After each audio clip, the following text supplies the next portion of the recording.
Jadi kota Pekanbaru ini didirikan oleh ormas, orang masjid. Sekarang ada kota tak punya masjid. Ada pula kampus, masjidnya masjid insya Allah. Tak tegak-tegak, tak berdiri-berdiri. Kita bangga menjadi orang Pekanbaru. Kenapa? Karena Pekanbaru berawal dari masjid. Dia punya masalah di rumah, dia punya masalah di jalan, dia punya masalah di kantor. Kita ingin dia menemukan solusinya di masjid lewat Baitut Tarbiyah. Kalau dia selama ini salah paham dengan dakwah, dia akan ke masjid, dia paham inilah Baitut Dakwah. Kalau selama ini dia sulit mendapatkan ekonomi, pinjaman, terlilit riba, rentenir, tak makan dari pagi, maka dia menemukan solusinya di masjid.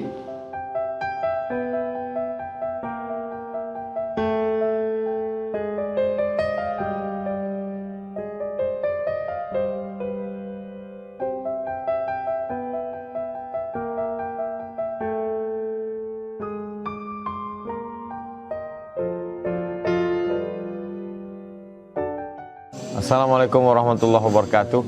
Saya sedang bersama para penghafal Quran, para asatiz pesantren Nurul Azhar Yayasan Tabung Wakaf Umat. Pendidikan merupakan aset investasi masa depan untuk anak bangsa. Pendidikan gratis, penghafal Quran, bisa baca kitab kuning, punya life skill.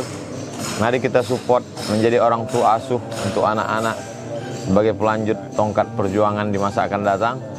Bisa kita transfer ke Bank Riau Kepri Syariah 82021666665. Sekali lagi 82021666665. Bank Syariah Indonesia 6-nya 9 kali 666666666 atas nama Yayasan Tabung Wakaf Umat. Mohon sertakan kode transfer 03 di akhir nominal transfer. Konfirmasinya ke nomor ini 0852 6541 6060. Sekali lagi 0852 6541 6060. Berkah selalu, sukses. Assalamualaikum warahmatullahi wabarakatuh.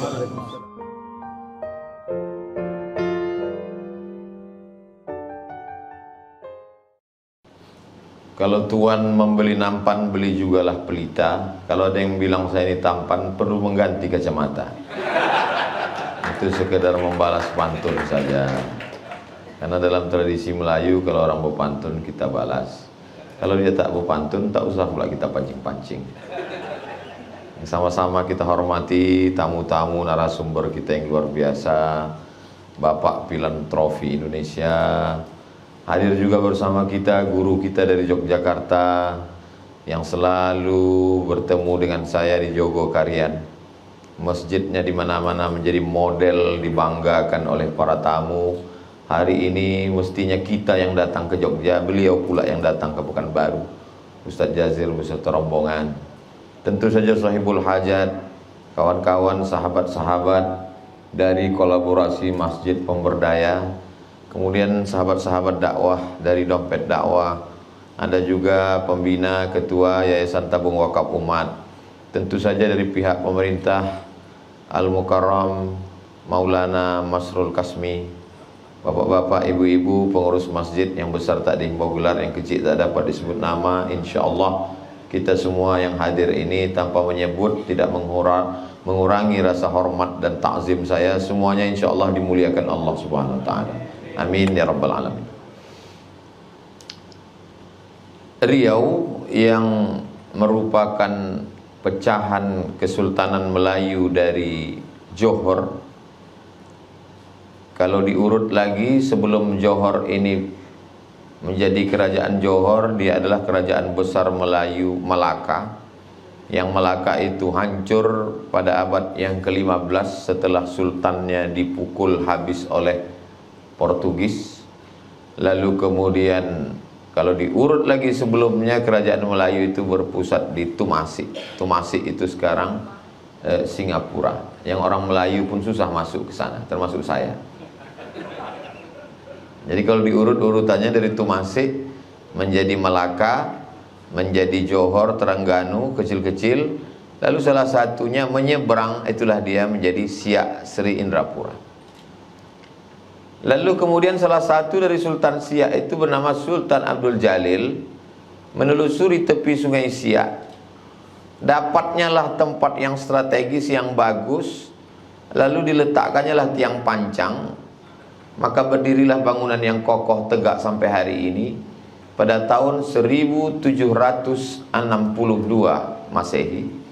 Dan bangunan yang pertama di kota Pekanbaru ini adalah masjid yang ada di Pasar Bawah, kata orang sekarang.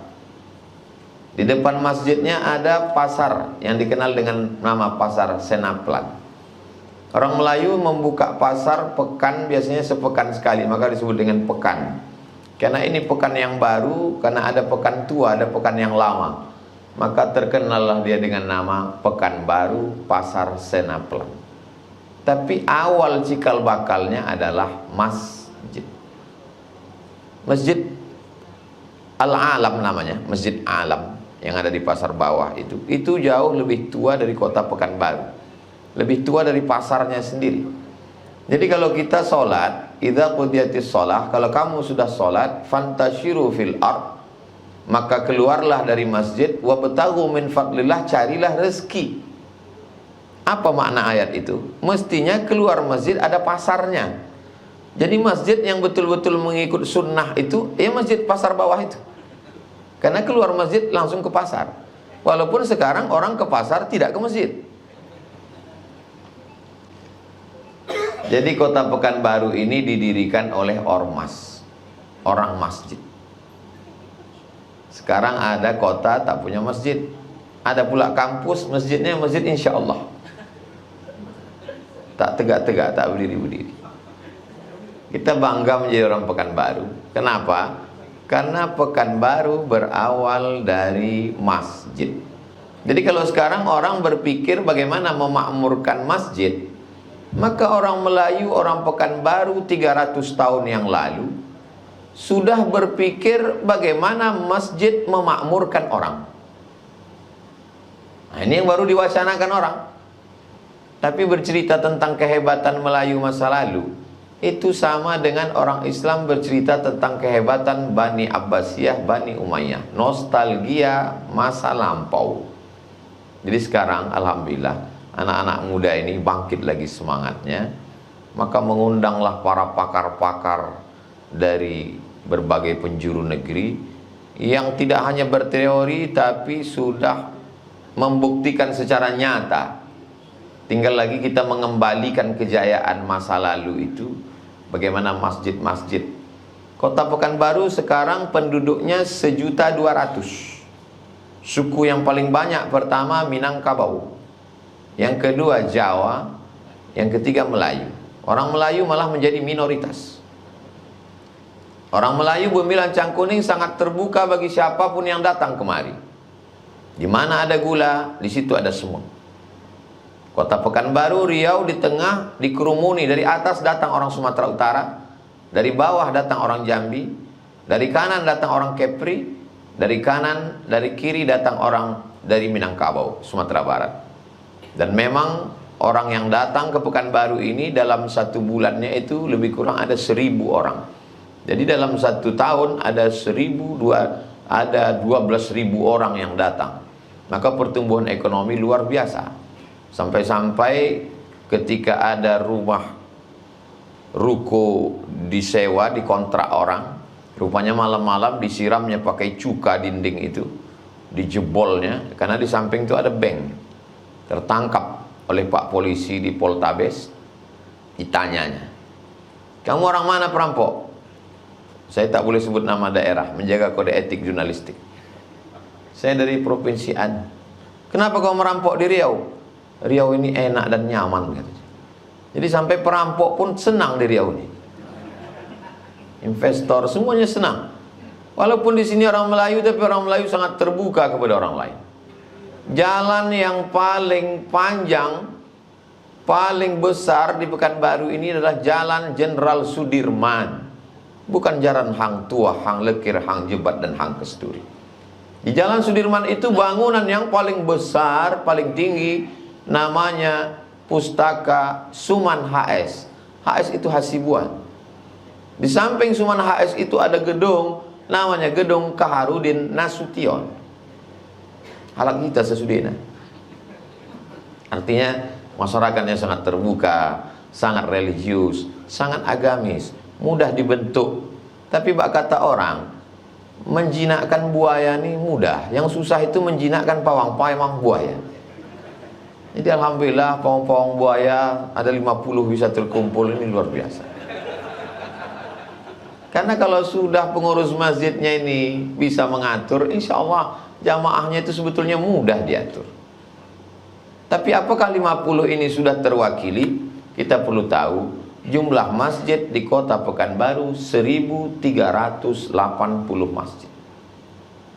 Jadi kalau penduduknya 1.200.000, pukul rata, lebih kurang satu masjid itu berkisar antara jamaahnya 700, 800 sampai 900. Apakah sudah begitu jumlahnya? Tentu saja tidak bisa kita samakan karena ada surau langgar musola, ada masjid yang memang jamaahnya banyak atau tidak. Tapi ini potensi ekonomi yang luar biasa. Sudahkah kita mendata berapa jamaah kita? Samakah antara jamaah Idul Adha dengan sholat subuh? Bagaimana pula antara jamaah ini antara yang mampu dengan yang tidak mampu? Bagaimana aspek dari mulai mikrofonnya, yang bersifat hardware perangkat kerasnya, dari mulai karpet, toilet, lampu, kamar mandinya, sampai kepada perangkat lunaknya, khotib, penceramahnya. Ada satu masjid dengan bangganya berkata, Jumat ini tabungan masjid kita 200 juta. Tapi tak jauh dari situ sayup-sayup terdengar suara mikrofon, hutang masjid ini 200 juta. Bukankah sesama masjid saling tolong menolong?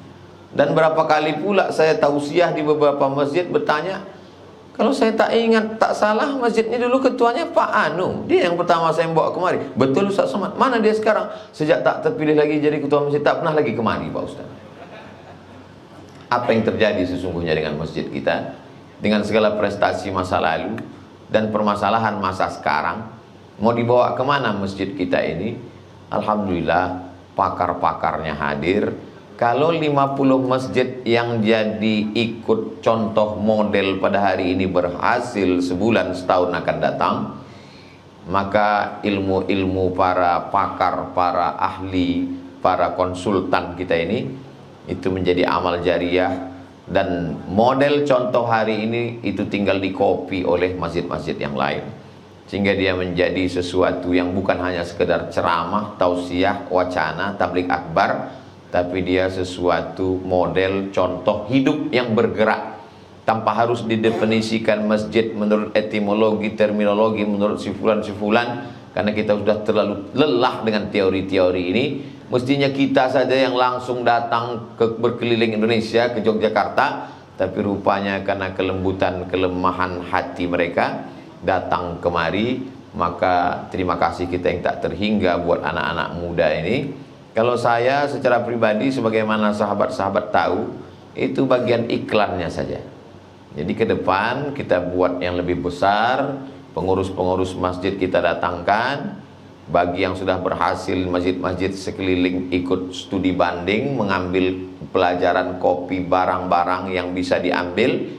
Lalu kemudian berapa masyarakat yang sudah diberdayakan, dari mulai dia sebagai baitullah, hanya sebagai tempat ritual ibadah, dia juga sebagai baitul mal, tempat sirkulasi perputaran uang, dia juga sebagai baitul dakwah, dia sebagai tempat lembaga membawa umat amar ma'ruf nahi mungkar, dia sebagai baitul tarbiyah, dia juga sebagai pendidikan formal, bagaimana setiap masjid punya sekolah, kita didik remaja masjidnya punya tim media. Maka kalau dulu orang berpikir bagaimana orang bersedekah ke masjid di sekitar masyarakat.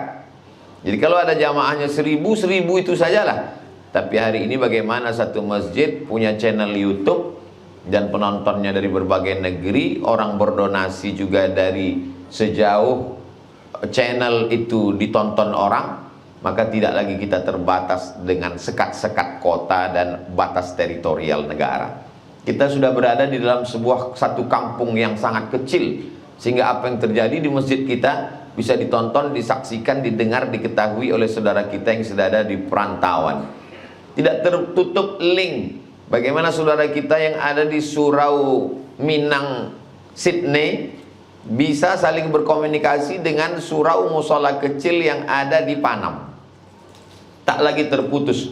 Kalau pada zaman dulu teks khutbah di Masjid Sahabuddin Siak dikirim oleh Mufti Mazhab Syafi'i di Makkah Al-Mukarramah bernama Syekh Ahmad Khatib Al-Minkabawi, meninggal tahun 1916, dan khutbah itu dibacakan di Masjid Sahabuddin Siak Sri Indrapura. Padahal saat itu orang berangkat haji paling tidak perlu 2 bulan naik kapal laut. Tapi teks khutbah itu sampai.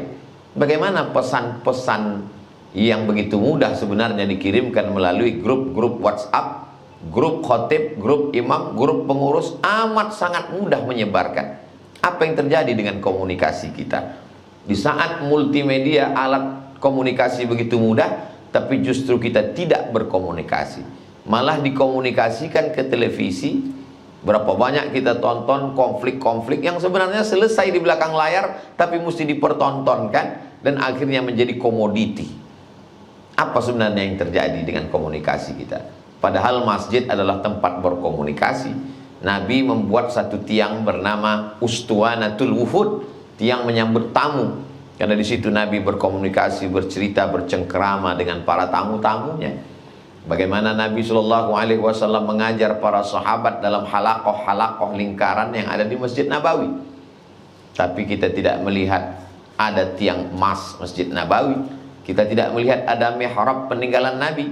Yang ditinggalkan Nabi hanyalah masjid yang sangat sederhana secara fisik, tapi kandungan makna substansi yang begitu amat sangat mendalam.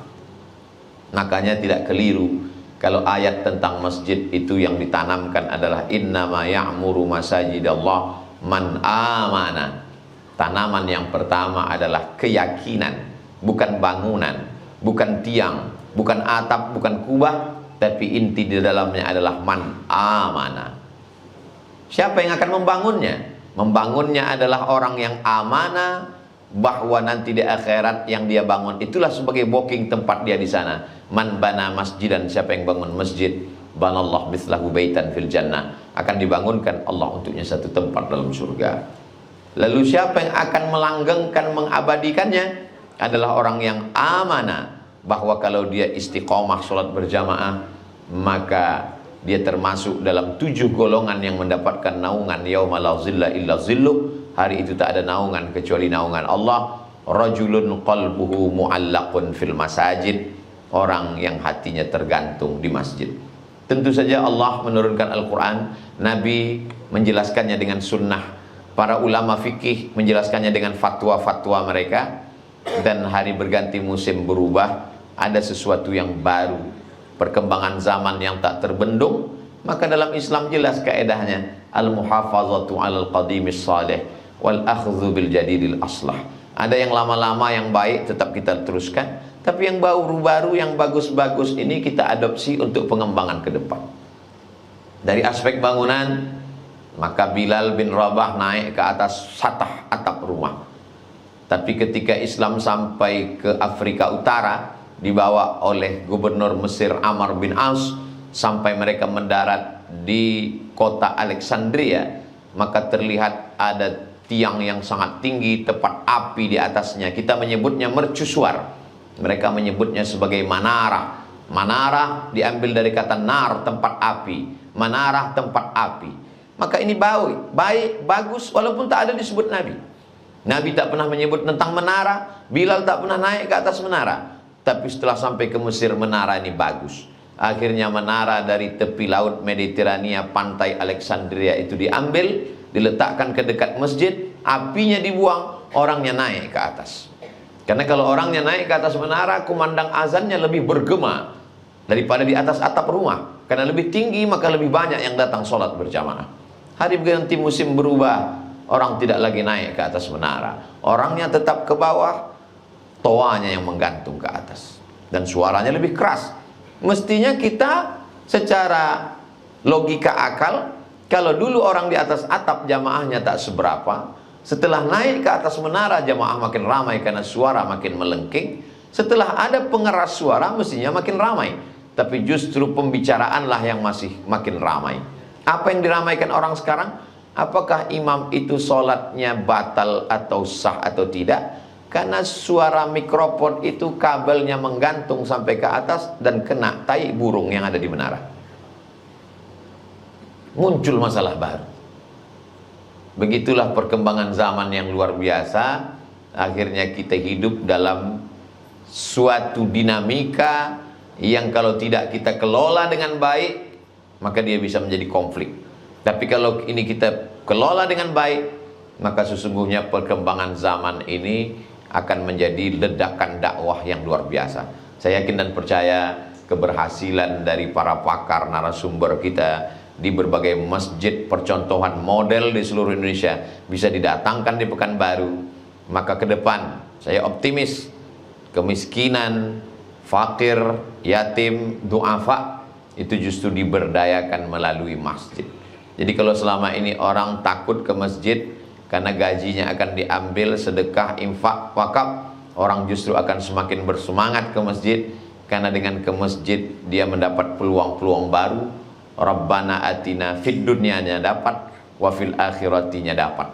Kita tidak ingin orang yang sedang susah secara ekonomi, tertekan secara psikologis, dia ingin mendapatkan ketenangan dalam masjid. Begitu masuk ke dalam masjid, ceritanya tentang neraka jahanam, akhirnya pulang dari situ tak lama dia pun meninggal dunia.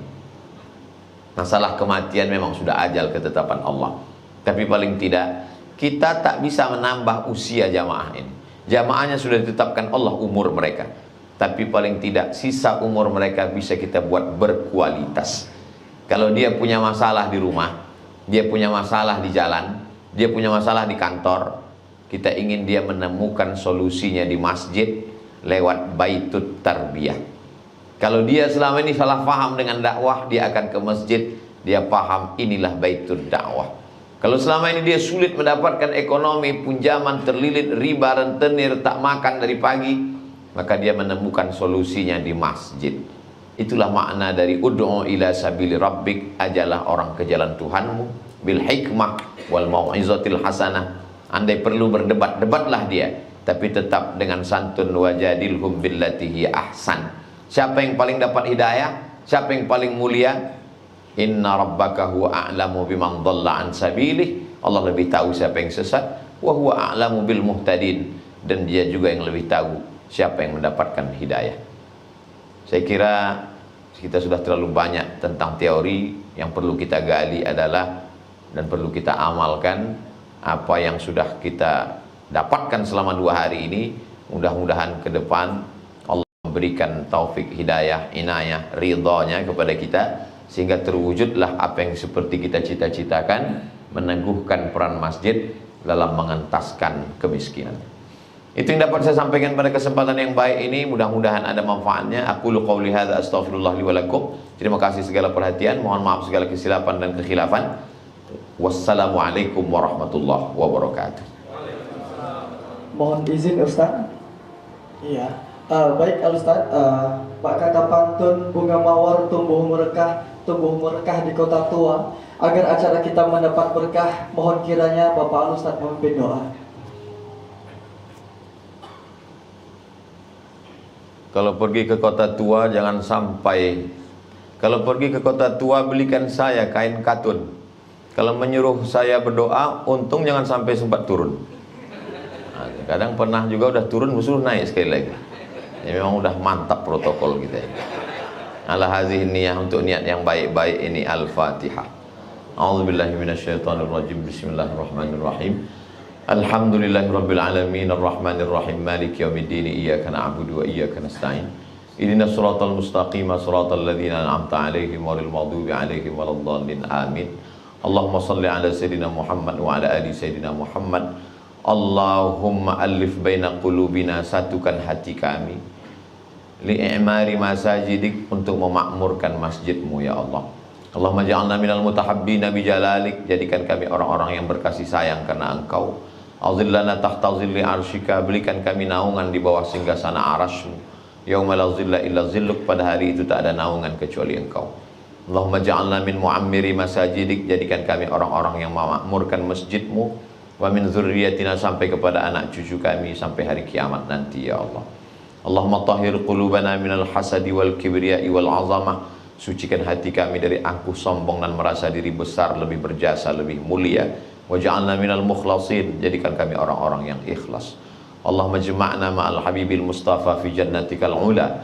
Sebagaimana kau satukan kami di dunia ini bersama sahabat-sahabat kami yang memakmurkan masjid, satukan pula kami di surga Jannatul Firdaus bersama Nabi Muhammad sallallahu alaihi wasallam. Waffiqna lima tuhibbuhu wa tarda. Tanamkan taufik dan ridhamu dalam hati kami, supaya kami beramal hanya beramal mencari taufik dan ridhamu semata ya Allah. Ilahana anta maksuduna wa ridhaka matlubuna. Tak ada maksud kami kecuali engkau, tak ada yang kami cari kecuali hanya ridhamu semata ya Allah. Rabbana fir lana dzunubana, ampunkan dosa kami, wali abaina ayah kami, wali ummahatina ibu kami, wali azwajina pasangan hidup kami, wali masyayikhina guru-guru kami, wali dzurriyyatina anak cucu keturunan kami, wali man hadarana semua yang hadir dalam majlis yang mulia ini. Allah maftah bainana wa baina qaumina bil haqqi wa anta khairul fatihin. Bukakanlah segala masalah, lepaskanlah dari segala problem antara kami dan umat kami, karena engkaulah sebaik-baik yang membuka segala permasalahan. Rabbana atina fid dunya hasanah wa fil akhirati hasanah wa qina adzabannar. Wa sallallahu ala sayyidina Muhammad wa ala alihi wa sahbihi wasallam walhamdulillahi rabbil alamin. Taqabbalallahu minkum minna wa minkum taqabbal ya karim. Terima kasih segala perhatian, mohon maaf segala kesilapan. Menangkap puyuh di Bukit Selasih, thank you dan terima kasih. Terima kasih Ustaz, tapi kami mau diizinkan kesadian.